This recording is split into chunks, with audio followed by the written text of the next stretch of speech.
Good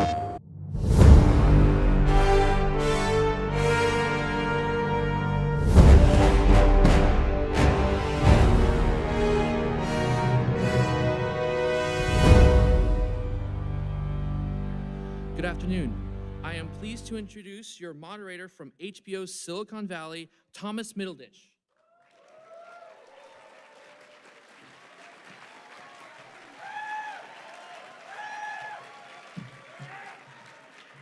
Hi, everybody. Yay! Are you guys having a good Comic-Con so far? Excellent. I just got here a couple hours ago, and I immediately saw Rufio from Hook and crowed at him like an insane person. And I went, bangarang, and he turned around and went, bangarang, and I was like, I'm home. It's perfect. It's perfect. I just want to do a quick conversation about what everybody's phone service provider is.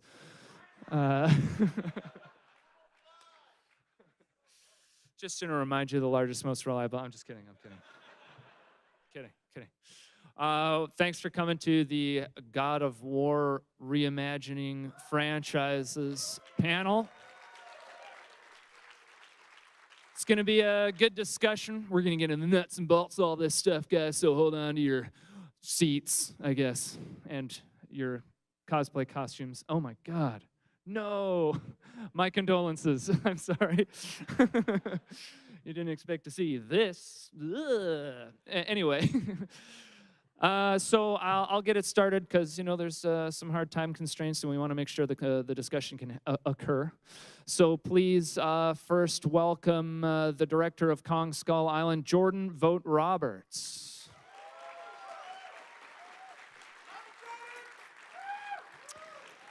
And next we have Stephen DeKnight, the showrunner for Netflix's Daredevil series.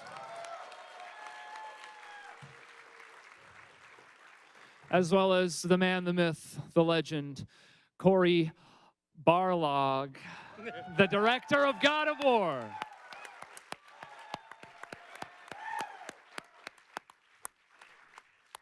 We were just talking about how almost every single time your last name is said, we want to say Balrog. Balrog. But I say the boxer from Street Fighter instead of the Lord of the Rings thing. They're equally cool. Oh, that's all I think about. That's is all the you were thinking about. You were already there. You were already there. I was already there. Okay, so in order to get the conversation going, let me just first ask, what is a Trojan virus and how do I get it off of my computer? Are you a hacksaw? I am a lead hacksaw. What do I do? Pied Piper. Yes. What is the best way? Okay.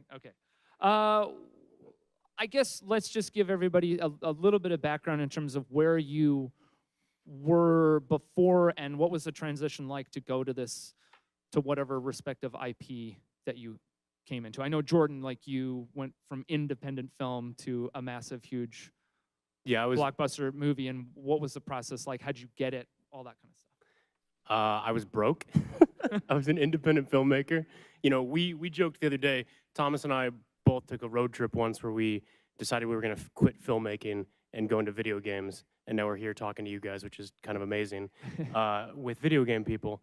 I was just making movies, and for some reason, I grew up on big movies. I grew up on, like, giant franchises, and when I grew up on that stuff, they didn't have the stigma they did now. Like, big-ass movies were inventive and cool and took you to worlds and transported you, and that's what made me become a cinephile. That's what made me fall in love with foreign cinema and independent cinema, and franchises didn't have the stigma that they do now, and so I always wanted to get into big-ass movies, and I just happened to grow up on Harryhausen and stuff like that, and so someone said, do you want to make a King Kong movie? And I said, no, and I said, I will make a Apocalypse Now King Kong movie, thinking they were going to laugh me out of the room, and then suddenly I'm here. Go on. Is that how it goes for the rest of you too, in the sense that, like, someone asks you what would be the take on this, and did you drop a bombshell, or were they like, no, that's what we were hoping you'd say? I think for me it was a little different. I had wrapped up Spartacus, which was another kind of reimagining. Thank you. And I had developed a show for Stars called The Mythical Incursion that some people have a big space marine show that's in perpetual development until my death. And I was taking a break to try to make a small feature. And I got a call from my old buddies, Jeff Loeb at Marvel Television and Drew Goddard. And they were doing this Daredevil series for Netflix. And Drew had to jettison because he was doing a Sinister Six movie. And they asked me if I could step in and take over. And I said, oh, hell yes. I grew up loving Marvel comics and DC comics and all comics. And like you, grew up loving, you know, Ray Harryhausen, Willis O'Brien, Dick Smith, and just that kind of classic movie making, and especially things like Scorsese movies with Taxi Driver. And I remember when they were pitching me the Daredevil thing, they said, you know, it's like Taxi Driver, except not R-rated.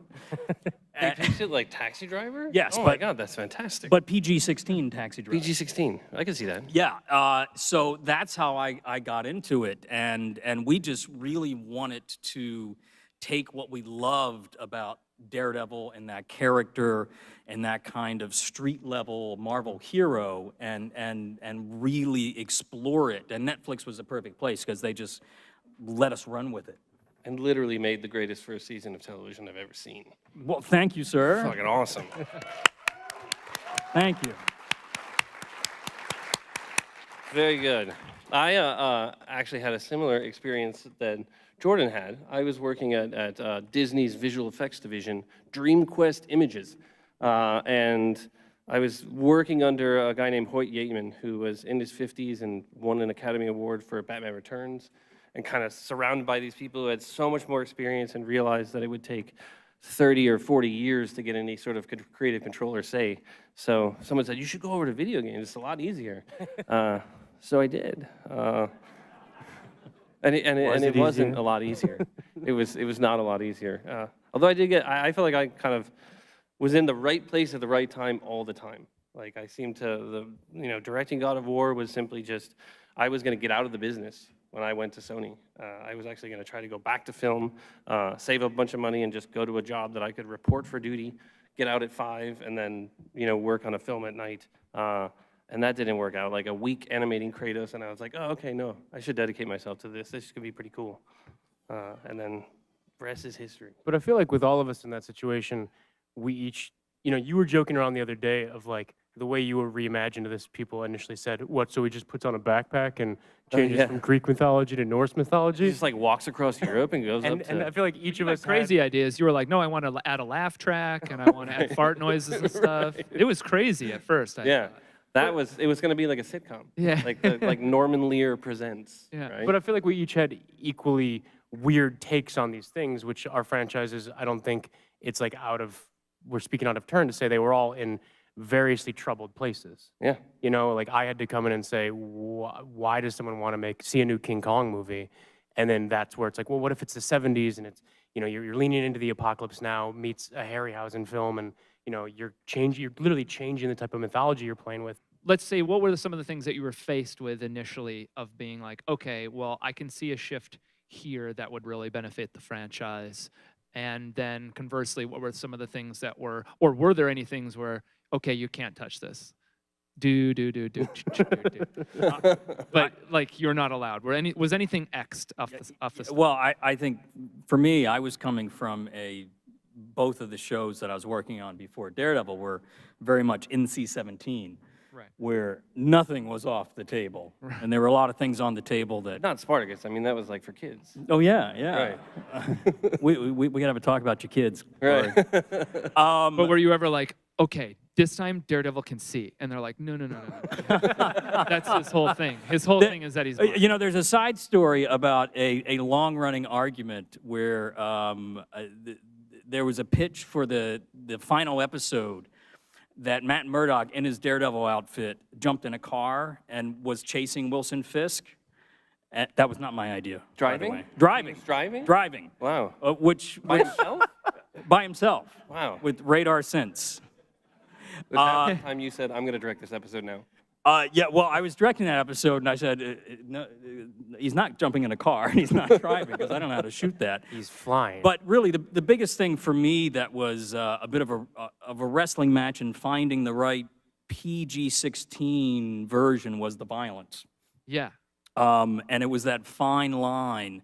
Particularly, there was a lot of concern, if you haven't seen the series yet, close your ears. Spoilers. Spoilers, where Wilson Fisk crushes that guy's head in the car door, and the original cut of that went on for like 3 times longer. And It was already really long, too. and it was really long the way it was. It was just a full episode of him slamming Yeah, a that guy's was head it, in the door. man. That was it. Then credits. But it was trying to find that spot where the violence and the realistic nature of the show still felt right, but didn't push it into R rating. Right. But I think, like, we all were tasked with a weird thing of, we all had to somehow, I think, figure out what the core tenets of, like, what do people want from a King Kong movie? Like, when they're showing up, I can't tell the Beauty and the Beast story anymore. It was already done perfectly in 1933, and then Peter did it as well. So I'm not going to retell that story. So what are the pillars? What are the boxes I have to check to give people fundamentally what they want from Kong, but then reinvent that and find the ways to push it? And there are certainly places where it's like, I can't give Kong a machine gun, you know, like, but you have to. If it was a big one, if it was a really big It's one. a pulse rifle, but you have to ask yourself these questions of, like, how far can you push these things? How far can you take the audiences and the fans' expectations and sort of like switch it up on them a little bit? Was there an expectation to like have a list of things of that, where people were like, look, what are the big things you're Yeah, going to change? did it ever get written? Did it ever get identified? Like, okay, it has to have this. A Kong movie has to have this. Or I mean, for me, yeah, internally, there was not, I don't think, ever a proper list, but like I always make books, I make art books, and I make sort of like Bibles for my projects, and that's just about studying it, where it's like, well, okay, what is Kong about? To me, Kong fundamentally is about like being misunderstood. Okay, so you'd have to take those core tenets and those core themes, like otherwise you're just making another movie with a giant monkey, right? So how do you? And there's just so many of those. there's so many of those. So many I'm giant so monkey sick of movies. them. it's the Donkey Kong one. I would make the shit out of a Donkey Kong movie. Yo, I would direct the shit out of a Donkey Kong movie. You heard it here first. What about with God of War? What did you want to change? What was their pushback from? And what were the things that you're like, okay, well, these have to happen? Because you even changed Right. the very quintessential weapon, and that Yeah. ended up being absolutely radical. But radical isn't like radical, but like I was picking up that was your meaning, too. yeah, dude, like Hang 10. Yeah. But what were some of the things? It's interesting because when we looked at it from the beginning, I had talked to people and said, like, we shouldn't hold anything sacred. We should look at this and justify every single thing. I was stealing from a conversation that George Miller was having when he was working on Justice League, I think. And they were looking at shots, and he was talking to everybody on the team and saying, this film, every single frame and every single part of the frame, we have to look at it, and each part has to justify its existence. So for every frame, you need to justify, why is this piece there? Why are we looking at this? Why are these characters composed the way that they are? And it's so simple, honestly, but I never really looked at that holistically as a project to kind of say, like, you know what? Let's take a look at every aspect of God of War. Let's find the load-bearing walls, and let's knock them down if they don't feel like they're completely necessary. Because I think very early on, the idea of saying he's going to be a dad, right? We should try that. That's totally Kratos. But I think that where it was, what you had intimated before, the idea that everything we had worked on was in a state where people were a little bit suspicious about it. They were either tired of it, or they were like, you need to move on, right? Because even when I pitched, like, we were going to use Kratos, everybody's like, really? You want to still use Kratos? You should use somebody else. You start a new one, and that's where the thing said, what is Kratos just going to put a backpack on and head up to Scandinavia, right? Like, Yes. and I didn't tell them at the Yes. time, but in my head I went, yes. That is exactly what he's going to do. He actually we had a backpack and everything, and he appeared. We made a little deal with Yacht Club Games. I don't know if anybody knows the very talented people at Yacht Club Games that did Shovel Knight. Kratos appeared in Shovel Knight, and he appeared on his journey from Greece to Scandinavia. So that was actually a part of the God of War history where he suddenly became 8-bit. And then he crucial got back entry. to being full-on. You can't really play the latest God of War if you haven't Right, played Shovel Knight. it's canon. And if you it's- have, it's a honestly, requirement. go back and play Right. it again and play Yeah. Shovel Knight and them too. Wait for the box set. What were some things that kind of, let's say, didn't made it onto the cutting room floor? I know when we were talking about it, you wanted, I don't know if I'm outing you, you maybe were talking about Kratos having a bit of a belly. Oh, yeah. There was a time when, like, in the beginning we were talking about, what is Kratos going to look like? And I kind of wanted to go extreme. I was like, oh, I should have really let himself go, right? I think, He should that be, would be like awesome. he's got a dad body. yeah, a dad bod, right? Dad like bod. David Harbour as Kratos. And I thought, this would be really cool. And then we started describing it as an athlete in the off season. And then we just very slowly moved away from that. Without my knowledge. So they just kept changing a little bit. I was like, it looks different today. They're like, don't worry about it, it's cool. No, it's the same thing you saw yesterday. Same thing you saw yesterday. And then eventually he just got really ripped again. And then it was really the beard and Chris's voice that I think sort of aged everything. What did you, in the Daredevil process, like I assume you went through a similar thing with the costume, right? Yeah, that the costume, which as I discovered on Daredevil, those things take a long time to design and build and test. Is that why it was only in the last episode? No, it was always planned. It wasn't that ready in time. The whole season was constructed as the origin story of Matt really becoming Daredevil and Fisk becoming Kingpin. But a funny story about that costume. When it was first shown that he was in that Frank Miller ninja, black outfit, outrage. We were just pelted from every side. Really? That the people did not like it. By the time we introduced the costume in 13, people were outraged. They wanted to go back to the ninja costume. So, Do you find that when you're maybe either designing it or on the cusp of finally releasing your reimagined vision, are you sort of like, oh no, wait till Comic-Con gets their hands around my neck and berates me for doing this wrong? Is that a big? Is that a big thing? It was definitely a concern. Yeah. You also just never With us, know. yeah. I usually say it's Yeah. reset error or NeoGAF. Yeah. What is it? Reset Takes me error? down. Yeah. But also, you fall down a rabbit hole. Like when we were designing Kong, it was super important to me to be like, okay, I want to allude back to that 33 Willis O'Brien design. I want him to stand on 2 feet again. I want him to be like a capital M movie monster. How do you rechannel that almost like cartoony vibe of that puppet essentially? But then how do you modernize it? Like at one point, speaking of Kratos, I gave Kong a beard beyond me having a beard. Totally stole that from us. And people looked at me like, are you kidding me? You can't give an ape a beard. It was awesome though. But those are the questions that you have to ask yourself, I think. And I think for me at least, you fall in this rabbit hole of okay, I think we're asking the right questions. I think we're doing this right. But you just never know. You never, until you put it out there. And even without context, there's so many things where you just see an image and people can just say, Right. and Yeah. just judge it. Yeah, I mean, people were pretty hard. There was a lot of people excited, but there was a lot of people not excited after the first reveal of the game. Back in 2016, I think, the people were like, what are you doing? You're messing this up. And, just making a lot of assumptions, because you can only show so much, right? So the first time you're going to show something, you're only showing a little bit. And, everybody assumes everything beyond that. Like, oh, of course you're only going to do this, you're only going to do that. So I just want to show everybody everything at that point. Then I'm like, oh yeah, well, take a look at this. But, having to have the patience to deal with a year or two of not showing them stuff and then slowly getting people on board. But even the axe was a big thing like that, right? I feel like for the It's a really longest big time, deal. people just said, why don't you have the blades? And interestingly, it reversed itself, kind of like we were talking about with the costume, is that you get really comfortable with the axe, and then it sort of backfires that I waited so long to give you the blades, because then they're like, I don't really want to use the blades, I'm going back to the axe, right? I personally, when it got to that, Spoilers, if you haven't played the game, sorry. Too late. Dude, You can't say spoilers after. Right, That's the whole point of saying Dude, spoilers. it's the 5-second rule, it's I'm cool. gonna clarify that spoiler by talking about it some more. Fantastic. The point in the game where you go back and you get those blades was it was a moment for me that I lifted out of my chair. It's like, oh shit, the blades of chaos. This is awesome. That's awesome. I love to watch those reaction videos of people doing that same thing. Yeah. Right? And to like some favorite moments. By the way, I'll let you guys know in the last 15 minutes we'll open up to some Q&A. So if you guys have any questions cooking in the old brain, Right. Think I of like to call it. Metal Gear Solid casting questions. yeah, yeah. Just saying.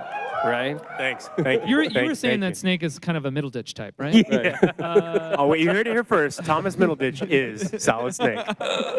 Is Print it. there anything from the respective projects, big or small, that you're like, I am super proud of that thing? I mean, I know some elements like the unbreaking camera was something that has been sort of touted as this really cool thing in video games that's very rare and cool and special. Is that it, or is there a thing like, well, and actually at this part of the game there's this little Easter egg or whatever? Is there Also- something that you're kind of like, I'm really pleased that I managed Real to quick fit with in? that, I've said this out loud before, but like it's funny that you're like, oh, I thought about leaving games and getting back into film because, and I think that all of you would agree, the unbroken camera and the way he uses it in the game and the effortlessness of it and the seamlessness of it, he flexed on every living director in existence. Yeah. Like as a director, one of the hardest things you can do is like as a dynamic, incredible unbroken camera shake, and he did it for an entire game. And I just should quit filmmaking. I'm not good at this. You flexed on everybody. It let's is interesting switch. how there's like some pretty interesting, just you want to call filmmaking going on in video games. There's some stuff that's just being tried that isn't being tried in conventional formats. So Yeah, I feel like That's we're all. constantly pushing against each other. You know, I mean, we on the game side are so immersed. I think on the film and television side, I'm a complete consumer of so many different forms of entertainment that I'm just constantly influenced by everything that and stealing basically. I'm constantly stealing from film and television. maybe let's talk about the camera aspect, because I bet there's some people who played the game who maybe want to know more about that. What was the challenges of it? When you were said, I want to do this? There are some people from Santa Monica, so they're totally going to relate to the fact that it was like a fight every single day for like 4 years, right? Like it was. Welcome to filmmaking. Yeah, right. I imagine like it's got so many aspects of making something big are constant arguments and battles and lines in the sand. But I sort of drew that line in the sand with the camera very early on, and it was something that I think, rightly so, everybody would question because it's a lot of work, right? Like it basically is me pushing a ton of work off on everybody else, and the thing that they would do normally is now made 4 to 5 times harder. So they are right to say, seriously, we're really going to do this? There was a few people that were really big advocates, and then slowly throughout the process, they would all get on board and get really excited. But man, when we were trying to close that thing out, like it was. Because it's not just like a virtual camera that you kind of slot anywhere. You're using a physical camera for motion capture.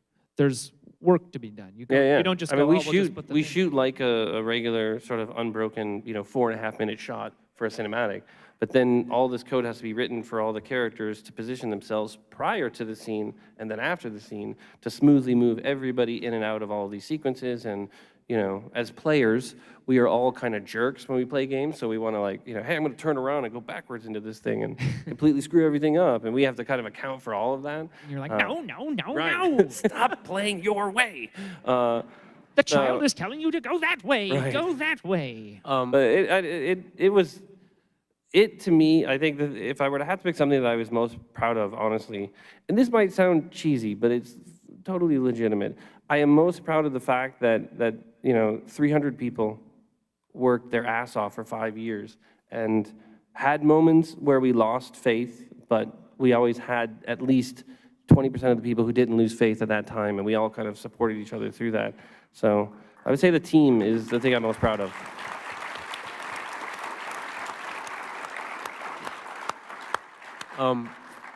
If I can ask a question, Thomas. No. Huh. Tell me, and then I'll ask it. Whisper it in his ear. What were the things, like in Kong, there are really subtle things for me. They're like, okay, these are homages to the original. Like, Kong doesn't leave the island, so he doesn't get in chains, but I still have him getting ensnared in like boat propellers and chains as an homage to the original. Or like, there's that very famous shot of them crossing the log in the movie. We don't have that in our film, but instead we have a creature made of a log. Or he doesn't get gassed, but he essentially gets asphyxiated. So there are these very like, subtle sort of throwbacks to the original that to me are tenets of what that original film was, but we're reinventing them in, I think, more subtle ways. What are the things to you guys that you dug into that you don't like that are just the deeper cuts? Yeah, there's a couple of things in Daredevil. Some people picked up on them. Some are more obvious. Ending with Wilson Fisk in a white jumpsuit when he was in prison. You know, a nod towards his white suit that he wears as Kingpin. One of my favorite things that's very very hard to see is That's awesome. in Melvin Potter's workshop. We have various Easter eggs to other characters. Stiltman, you see Stiltman's partially completed suit in the back. What? Very hard to see in the back. You see he's building leapfrog springs for his feet. Dude, you are blowing my mind right now. Yeah, and of course with Melvin Potter, there's a lot of little visual references to him being the gladiator later on that I think they're still building up to. Spoiler. Okay, you guys had way better. You probably just secrets. ruined someone's question, being like, "Did I catch that right on frame 221?" You're like, now I don't have anything to ask. Oh my gosh, I don't think I have good references of that kind of deep cuts. And we had a lot of moments where we would frame things. There's a moment at the end of the game, spoilers. See, I did it beforehand this time. There you go. Spoilers. Learning. Where you go in the fast travel, the realm between realms, and there's a point where you could just keep throwing yourself off of this edge of the world tree. And we're kind of referencing a little back to the beginning of the first game when Kratos tosses himself off a cliff. Oh, spoilers for the God of War 1 if you've never played that one. Dude, this is just spoilers abound. There's a God of War 1? Right. Isn't that what this is? Isn't that just Shovel Knight? Knight? That's right. that was God of War 1. All right, now your question, big boy. I got more. that sort of felt like it ended mid-story. Is it, there's a lot of talk on reimagining, the hero or the titular character. To me, any good battle between good and evil, there's always the villain to me, whether it be God's Fisk or Sam Jackson. How much is that just all part of are you just handing that off to the writer, or I find a good villain, any good villain, you have to sort of go, when they give their monologue, you have to go, he's not wrong, or they're not, or she, but that person isn't necessarily wrong. They're doing it maybe the wrong way, but like I kind of identify with what they're saying. Is that all part of the process of, or am I kind of off topic here? I mean, for me, it truly was them saying, do you want to do a King Kong movie? I said, I love King Kong. I see no reason in why we retell this story yet. And then I pitched them the 1970s thing. And so at that point, we were barreling towards a release date without a script and just a crazy idea that was like a 3-sentence thing. So for me, that then was a crazy reverse engineering process, which is not how I would recommend making a film, where I'm working with concept artists and I'm working with writers and just trying to pull something out of what was like an elevator pitch of like, yeah, it's like Kong, but in the 70s. And you're like, oh shit, now we have to make this movie. And so you're reverse engineering it, and you eventually have to ask yourself, okay, what was the villain? To me, it's like studying it. You have to really decode this stuff and say, all right, in the original Kong, yes, there were other monsters that he fought. Yes, there were other humans that he interacted with. And then ultimately the humans were the villain. So how do you reinvent each of those things? Okay, well, the villagers, I don't want to do like another racist stereotype. So let's actually have them be more enlightened than our people. The creatures, let's do some badass creature fights, but let's actually do some like Miyazaki-based stuff and actually have them be wonderful and beautiful and not have them just be dinosaurs. And then the villains, or the humans, like how do we make that different and have that be about just sort of the folly of man in a different kind of way? But I assume... And they just get Sam Jackson. And then you just get Sam Jackson. And then you just get Sam Jackson. I think, honestly, I had an easier time with it because, I mean, I had all the comics. That Don't say that. Your villain was fucking amazing. Now you're making me very insecure when you said you had an easy time. Well, I'm just saying from the source material with all the Steven had it great. But do you reinvent the villain as well, or is it all about reinventing the main? Oh, yeah. No. We totally, we wanted... Wilson Fisk to be as much of the hero in his own story as Matt thought he was. And at one point during the season, we had plotted it out so we wanted the audience to side more with Fisk than we did with Matt. From the beginning, you knew that from the beginning. Yeah. You wanted to do that. That's Yeah. amazing. That's so good. Yeah, and to have Matt become the real hero at the end, and to have Fisk realize that, and a little shocking to him, that he's the bad guy. Right, and that's your episode with the speech. Yeah, with the when speech. he realizes that when the dude betrays him in the alleyway, and it's her that makes him trigger. Mm-hmm. But that speech about him realizing I'm the ill intent, that was so good, man. Seriously. I remember when I was actually writing that episode, that scene was not in it. Really? Before I turned it wasn't in the outline. And as I was writing the script, I literally, it's one of those things where you're like, oh shit, this thing's too short. Which is never the problem you have in Hollywood, by the way. I need one more scene, and it was missing that turn where he realizes he's the villain. And I thought, well, how the hell am I, he's going to monologue about being a villain? And I thought, I'm going to go to the Bible. And I just basically ran a search for a really good, You Googled it. parable. Yeah, I Googled it. Seriously. That's exactly it. You Googled my favorite part of the episode. And then I...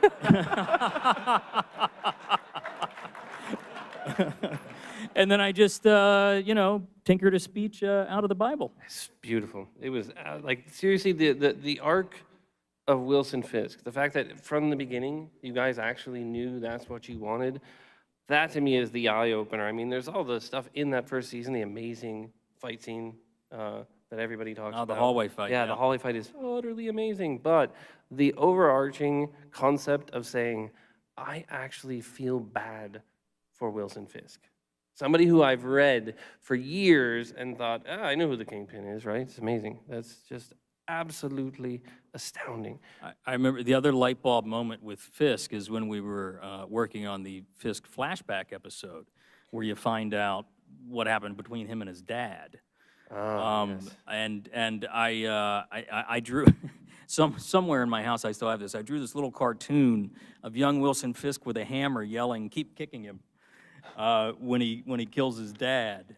And it's you always, at least when you're running a show, you generally have an idea of what the beginning, middle, and end is before you start breaking it.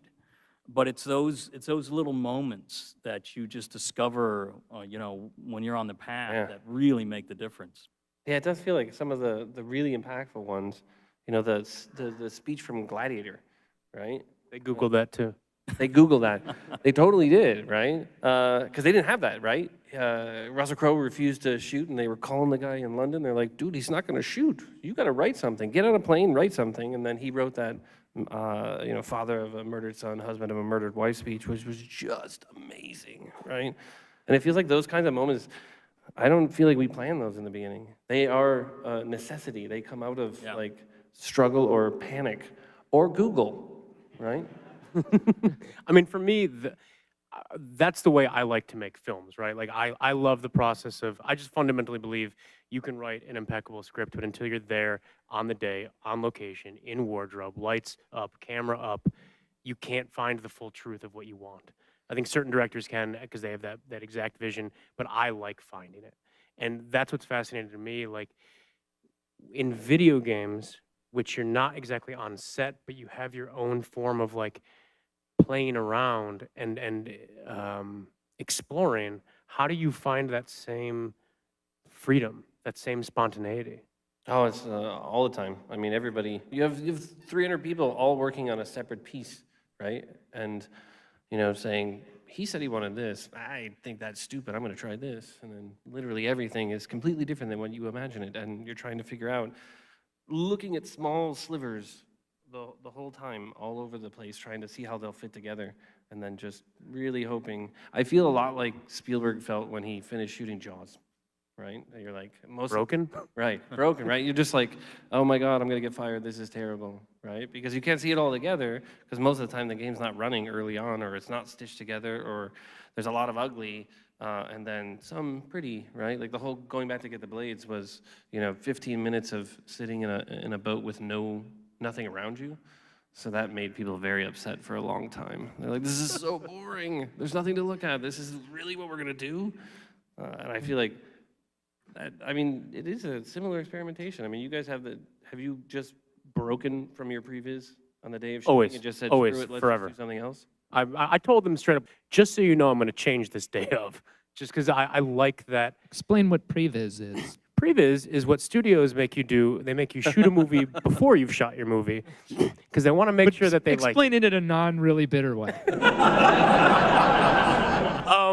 Previs is it's basically like making a little 3D animated cartoon of your action scenes, and it just goes to show how impeccable filmmakers in the past were, like in the 90s and before that, when they were making an action scene. First of all, you didn't have cell phones, you didn't have the internet, and you had crude storyboards. You couldn't Google it, so the writers Yeah, had you a couldn't really Google your solutions either, and so making an action movie back in the day was so much more difficult. And now you can truly go on a computer, and this all kind of started with Star Wars. Like one of the big previous companies is called the Third Floor, and that's named after the third floor of the building at Lucas's ranch, because that's where it started. So it all goes back to the prequels, guys, which I know we all love. It all goes back to the prequel. Yeah, but it's a process of, it truly is a useful thing of going, experimenting, finding your shots, seeing what angles work, telling your story so that you can communicate to your crew, so you can communicate to your actors. Here's what's happening. Here's how we're setting up this super complicated stunt, etc. But very frequently, it's also a tool that a studio will use to essentially like keep tabs on you and what you're doing and whether they like what you're doing before you've even shot your film. Pull up. What? Do you guys So- previs heavily? Like every Not in television. No? We usually don't have enough time in television to previs. It's old style storyboards mostly for TV. Yeah. I know it's rough. Yeah. Seems freeing then. Well, it's not that bad. There we go. Great.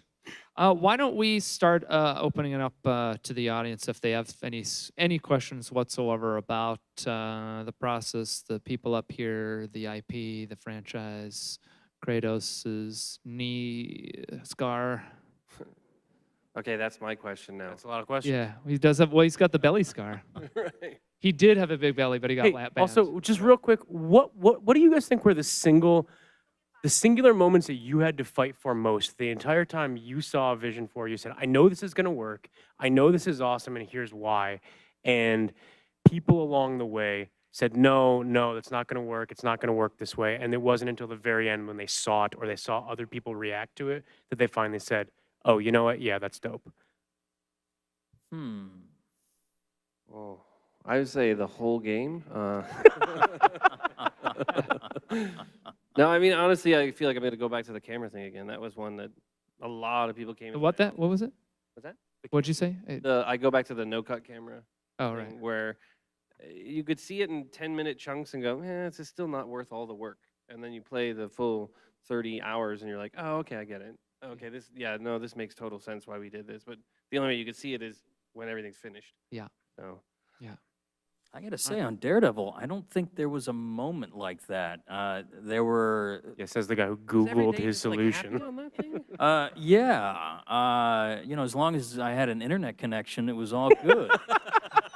No, I mean, there were struggles. There were struggles about how dark do we go and things like that. I think probably that was the biggest struggle of how dark we were going to go, and I wanted to push it as dark as possible. And at one point, I got a note, and they were rightly concerned because there were some things I was pushing a little too far. But I got a note about can we add a funny Russian? And I said no, yeah. Can We had a funny Russian? You didn't immediately think of Yakov Smirnov? Yes, yeah. Give you this Is note? he available? But here's the thing. I understand where the note was coming from. What? The itch they were trying to scratch was, is it so dark it will suck the life out of the room? No levity. Right? And that's the one thing I had to push back on. I said, look, the moment you add the funny Russian, we're dead. Yeah, people love Russians these days. It may With that, not have let's aged well. get that first question. Moving on. Hello. Hello. So I just wanted to say to Corey, I'm sure you hear this from everyone, but from the fans here at Comic-Con, congratulations on what an amazing success God of War ended up being. Thank you very much, sir. Thank you. Thank you.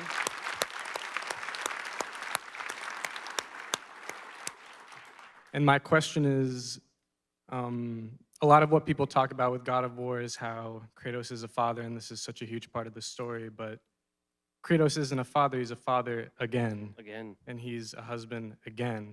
And my question is, how important to you is redemption for his past family in for him. Kratos' story arc? Huge. It's one of those things that, for me, is hard-earned and a long road. I think even in this one, ending it in a place where he hasn't fully made up for everything, right? Because he's still got a lot of secrets. He's still holding a lot back. He's still messing up, right? He's doing a few things right. It's us as human beings, right? We don't do everything right. We make up for a few things. We screw up again. But it is an important thing for him, but I think it is more of a lifelong pursuit. And since he's never going to die, it's going to take forever. So dark. He's stuck with the conflict for eternity.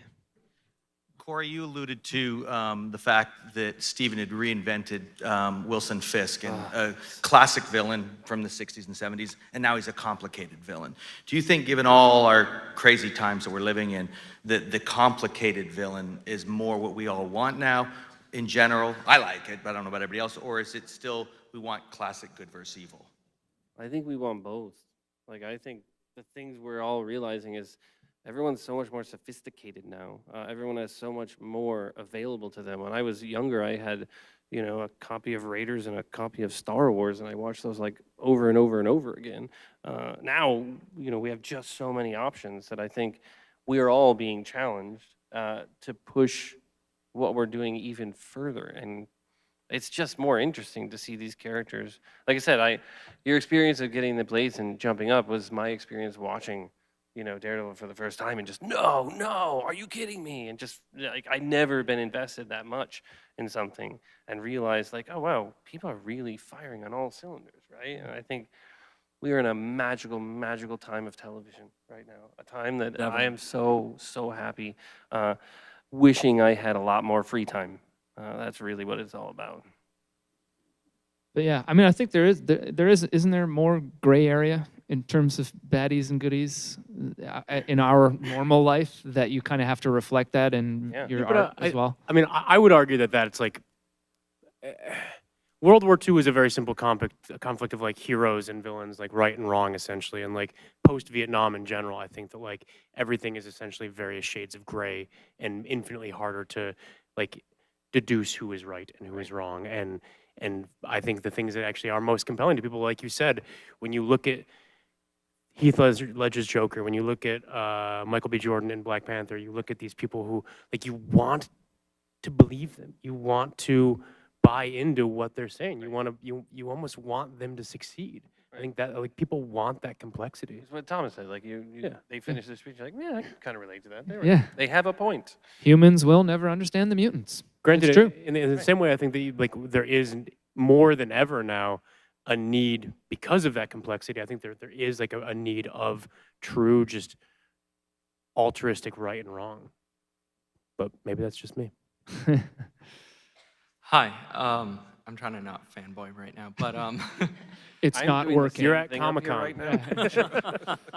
But as someone who's new to the game industry, I was just wondering, what was the biggest obstacle each of you faced when you're trying to move up to a more creative position, like Corey? Other people?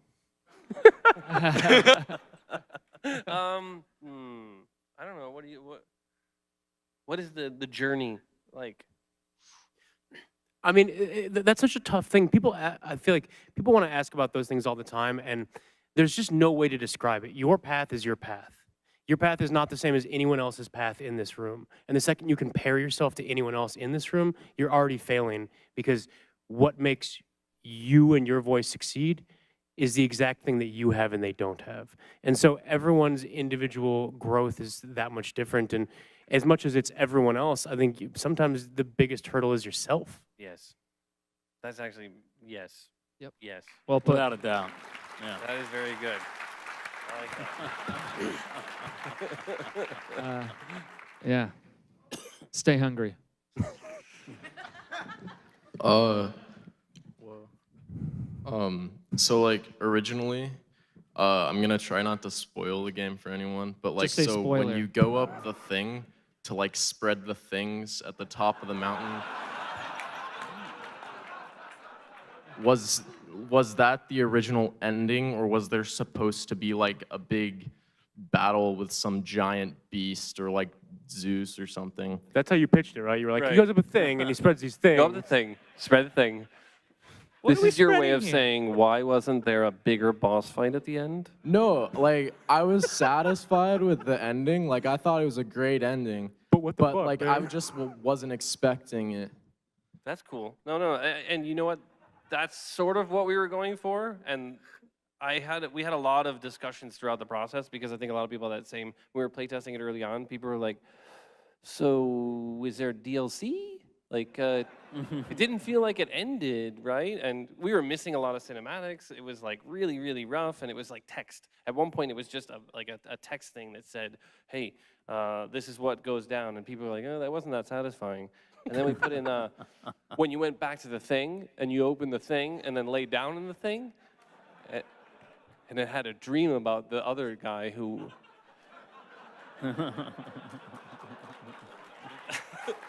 That felt like the ending. How much of that was an exploration, though? Like, if any of you have played one of my favorite games of all time, Journey, for the PS3. Oh, so good. I was hanging out with all those developers recently, and they told me when they're going up the mountain at the end, spoiler, when you're Oh, going yeah. up the thing, and you're in the final crevice, and it slowly blooms to white. The reason that happened is because in the final bit of testing, the game glitched out and cut to white, and the person who was playing it was like, "Whoa, that's deep." and that's how they found it. So with your ending, how much like was that all planned? He or was how much did you- blisteringly high at the time. That's awesome. I never knew that story. No, I mean, there was a big part of one, I didn't want to have the traditional villain in the sense that you're fighting Ares, right? And then you're going to hunt him down and then you're going to kill him. I was like, no, this is a very different story so that you sort of have this tragic villain who's sort of thrust into that part. But the end of it, totally going back to what you just said, is the villain is Kratos, right? It's his past, it's his inability to change and his ability to actually have the quiet moment with his kid, actually finish this task for someone else, right? Because in the previous games, Kratos is selfish and goes out on vengeance and then actually does cool things for humanity, right? Like gives mankind free will or eliminates the tyranny of a polytheistic sort of meddling gods, right? And he does that because he's a dick and he goes after what's good for him, right? And in this one, he's totally not a dick and he's doing something for, his family and for someone else, and that kind of screws over the rest of the world, right? So we sort of wanted to flip that part. We were totally playing with. Okay, it is. How long do you feel that like a series can go on a certain path before it needs like a new quick changing of direction? Like, how long can pretty much like how long can you keep on going on a certain path before like something radical like the Kong Skull Island or? I mean, well, that was That was- 80 years. Yeah, but or like I feel like now the measurement of time is much shorter, right? Like I think people are going to want these changes more frequently, but it takes so long to develop a game for us. Like it's 5 years for one thing. So I feel like by the time you release it, everyone's like, I'm kind of tired of this now. Yeah, I don't know. Or if- at least we're ready to move on. I don't know if there's a metric to that as much as it's just something that you have to feel. Because something that like is groundbreaking and fresh, like a bunch of other games are going to do the camera thing. A bunch of other games are going to like lean into the way that you did it. A bunch of TV shows already leaned into the stuff that you've done. And what inherently is fresh at one point naturally becomes stale and naturally Right. becomes outdated. And that I think that's just on your own like intrinsic sense of taste and freshness to deduce for yourself of like, okay, this is played out, and now you need to press the reset button.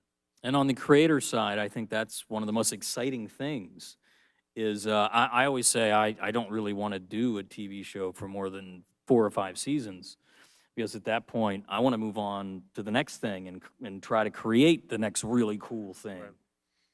That is definitely much more interesting, yeah. I think it is probably born from the audience a little bit, but a huge part from us just being creatively anxious and wanting to try something different, and then somehow fooling a bunch of people with money that it's a good idea.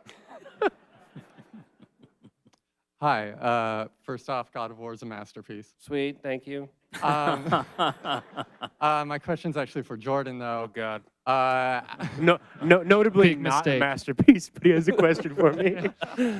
Why Yes, did sir. you Let's do next this? semester. No, okay. I know you put a lot of video game references in Kong. Are there any that you wish you got in there, like Kratos wandering through on his way to the north? Or? Yo, well, we had to cut the full Shovel Knight Kong fight. That was crazy. No, well, that was one of those things for me when you talk about like the things that for me the entire time I was like, this is gonna be dope, and people were like to me the manga, anime, video game, like infused sense of style and action. That was so important to me because that's my upbringing, and people were just like, wait, why is Kong moving like a Ava unit? You know, like as opposed to an ape, and that's the stuff that's dope to me. Hey guys, My question is for Corey. Originally, while playing throughout the game, my favorite characters were Mimir and the World Serpent, and I just wondered throughout their interactions. Originally, that sequence at the end, did you have it planned out to be longer? Like, Which were one? you when you went to go get Mimir's second eye? The thing Oh, yeah. with the other The thing. thing When you went in the inside the giant thing. snake. Yeah.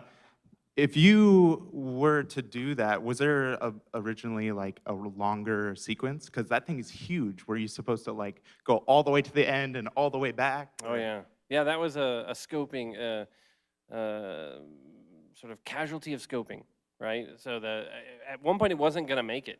So they first told me make the interior of the serpent smaller. You know, maybe we don't do that. Maybe you don't go inside the serpent and get the eye. I'm like, we totally have to do that. I'm just like, why would we not go inside a giant serpent? And they're like, there's a lot of reasons why we wouldn't do that. And then they Just health and safety mainly, number one. Right, right. And they, you know, everybody said, oh, we can make it smaller. And then at one point, Rob Davis, the lead level designer, basically just said, don't worry, I'll take care of it. I'll put it together. We'll make it much smaller. And it wasn't small enough. It still was everybody panicking right at the end. But I wanted it to be much bigger. I mean, there's a whole thing in the original draft of the script where when you went into the serpent, you went there for different reasons, and you would travel to different realms by going inside of there. It was like the crazy Willy Wonka, you know, boat sequence. Right. And then you'd get the serpent like you got the chocolate factory at the end of Willy Wonka. It was amazing. What were the things for you guys? As much as there's a billion reasons of why we did and didn't do things, and why we like understood the tenets of the lore of Daredevil, God of War, and Kong, there are things for me that like as much as there's a reasoning behind it, it really fell down to like because it looks cool. Like Tom Hiddleston in a gas mask and with a katana in green smoke. They're like, why is this happening? And I had to come up with like a filmmaker answer, but the real reason was like because it's badass. Like what do you want? What were those things that just were like cool to you? Do you have anything that was like you didn't have to, that you had to justify? Yeah, bizarrely, the fight between Fisk and Daredevil in the alley at the very end. Very end one? Yeah, well, the thing I had to justify is there were many people that thought it was too confined and too small to do it in the alley, and they wanted it on a bridge or on an intersection. And Like in Spider-Man. yeah, and I kept pushing. It's Daredevil. These alley fights are what I grew up with, loving from the Frank Miller runs. That we really, really wanted it to be from an alley, and I wanted to catch that Bendis Malieve run kind of feel. And we even actually got Alex Malieve to do the newspaper cover based on one of his old drawings. That's awesome. So it seems, you know, of course they've got to fight in an alley. It's Daredevil, Right. but And that like he turns Matt Murdock flat and slams him down. Oh, that was so good. So good. Wow. So things that I had said, just be cool. I think that was one of my arguments for the no-cut camera. I mean, I had to cycle through all of them because it took so long to just keep saying, trust me, it'll be really good. The boat. I mean, I had other reasons, but I really believe like, oh, the boat's gonna be time where you can tell stories, and you're like, nah, what are you talking about? I'm like, it's gonna be cool, trust me. And the proof was in a playtest where we had like 5 people playtesting and everyone's watching, and one guy was going up to the dock, and he just stops. And we're like, oh man, the dock's broke again. And we've had notorious problems with the boat wouldn't dock because it was like auto, you know, moving to position itself, and it was just a very fragile code initially. And he just sat there for like 5 minutes, and I'm freaking out. I'm like, what's going on? And I'm like, gee, the boat's broke again, the dock. And then we asked him afterwards, and he's like, no, I just really like Mamir's story. So I didn't want the boat ride to end, and I was like, I am the greatest. That lasted about a minute, and then I wasn't the greatest again. That might be, on that note, that might be all the time that we've got. Wait, there's a gentleman dressed as Kratos. I know, there's Kratos. You have him ask a question. Kratos has to ask. Yeah. There we go. Come on. And this question is about And he's got a beard. Yes. Were you just like, I've got a beard, what can I cosplay as? Your beard's better though. Quickly Yeah, I ask it, know. otherwise we're gonna get in trouble. All right, so Mr. Corey, I'll just say Corey. Are you ever planning on venturing into West African mythology with Kratos? It's not discounted, but I couldn't tell you what we're gonna do next, because that's a secret. Okay. You sneak. All right, thank you so much. Thank you.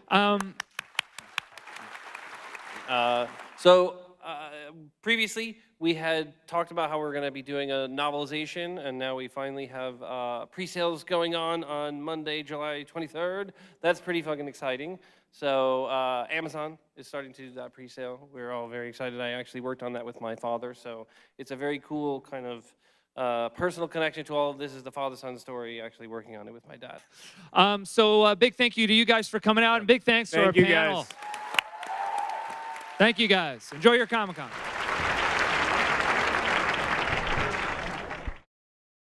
PlayStation